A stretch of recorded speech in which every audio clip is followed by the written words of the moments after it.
New developments in a lawsuit stemming from the July Border Patrol raid at a Sacramento Home Depot parking lot that led to several arrests and detentions. The American Civil Liberties Union has filed suit on behalf of the United Farm Workers, alleging Border Patrol agents violated a standing court order during that raid. Fox 40's Juliet Smith reports.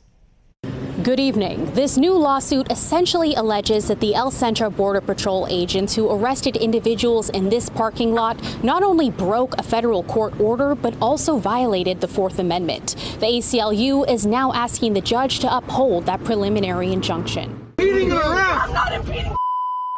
The lawsuit filed on August 29th alleges Border Patrol agents violated a preliminary injunction ruling from a federal judge in the Eastern District of California when they carried out a July raid at a Home Depot in South Sacramento. That ruling was made in April when a federal judge found that agents likely violated the constitutional rights of those arrested and detained in a Kern County raid called Operation Return to Sender. As a result, the preliminary injunction prevents agents from carrying out additional raids in the Eastern District, which includes Sacramento. Chris McKelly is an adjunct professor at McGeorge School of Law. I think the real question will be if more judges and appellate courts rule against the Trump administration, will it create a so-called constitutional crisis where perhaps our executive branch, the president and his departments and agencies, choose to outright disobey a federal court decision.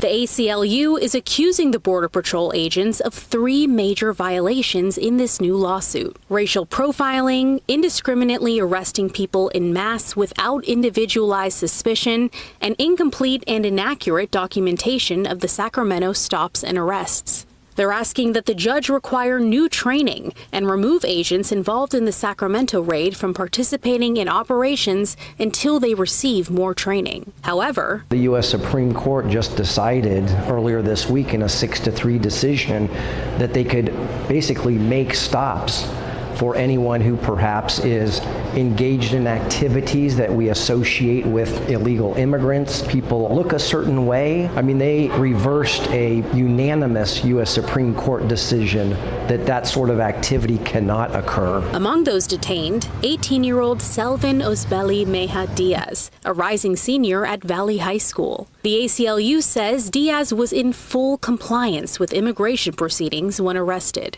A representative from U.S. Customs and Border Patrol said they are unable to comment on any pending legislation. ACLU and United Farm Workers were unavailable for comment. For now, reporting in South Sacramento, covering local news that matters, Juliet Smith, Fox 40 News.